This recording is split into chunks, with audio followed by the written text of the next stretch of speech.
noticed her, Mason said. What about her? I think she has some claim on Hungerford, Della Street said. She's Celinda Dale. Her father's C. Whitmore Dale, if that means anything. They're wallowing in wealth, have a big suite on A deck. Well, Mason said, smiling at her, you do get around, don't you? How about dropping our lays, Della? She nodded. I'm going to save one for the night of the captain's dinner. I'll have the room steward put it in the icebox. They performed the ceremony of consigning their flowers to the dark waters. Why is it, Della Street asked, as Mason's last lay vanished into the darkness, that all of these things we'd consider superstitions on the mainland seem so real here? Because so many people believe in them, he told her. Mass belief is a tangible psychic force. Notice the authenticated stories of persons who have violated island beliefs and come to grief. Thousands of people have known of the violated taboo. Thousands of minds have believed some evil was going to befall the violator. Like hypnotism? She asked. You might call it that. Here comes Belle's mother and father, Della Street said.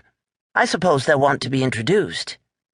Mason turned to observe a slight, small-boned man of about 55, with high forehead and piercing gray eyes. The woman at his side appeared much younger. She had retained a slender, graceful figure and walked with long, easy strides. Her dark brown eyes studied Mason's face with interest, then swung to Della Street. She bowed and smiled. The man, hatless, did not so much as shift his eyes.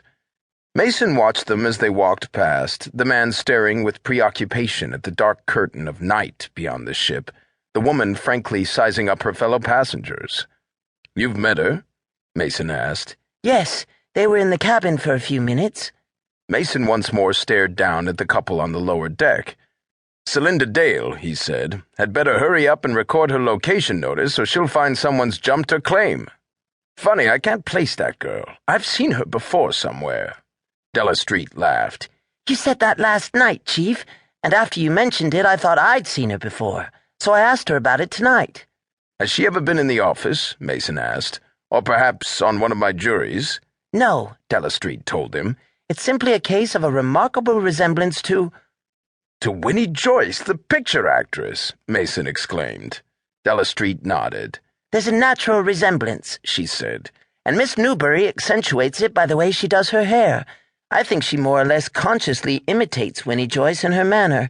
She's a bit hypnotized by Hollywood. "Everyone is," Mason grinned, "including Hollywood." Well, Della told him, I'm going to hunt up a steward and have him put my lay in the refrigerator.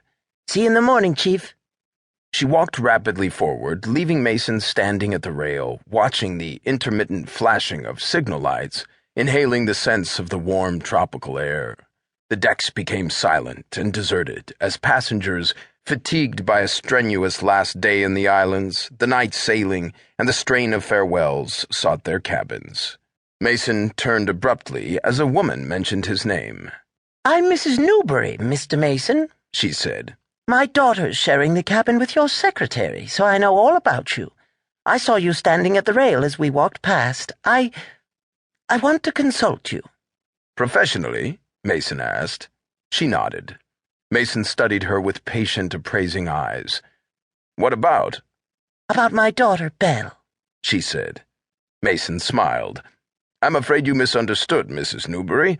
I don't handle a general law practice. I specialize in trial work, mostly murder cases. Surely Belle hasn't done anything which would require my services. Please don't refuse, she pleaded. I feel certain you can help me. It wouldn't take much of your time, and it might make all the difference in the world to Belle. Mason noticed a hint of nervous hysteria in her voice and said, Go ahead, tell me about it. I'll at least listen. Perhaps I can make some suggestions. What's Belle been doing? Nothing, she said. It's my husband who's been doing things. Well, what's Belle's father? He's not Belle's father, she interrupted to explain. Belle is the child of a former marriage. She goes by the name of Newbury, however, the lawyer asked, puzzled. No, the woman said. We do. I don't understand. It's this way, she went on, speaking rapidly. My husband's name is Moore. Up until 2 months ago, I was Mrs. Moore. Overnight, my husband changed his name. He ceased to be C. Waker Moore and became Carl W.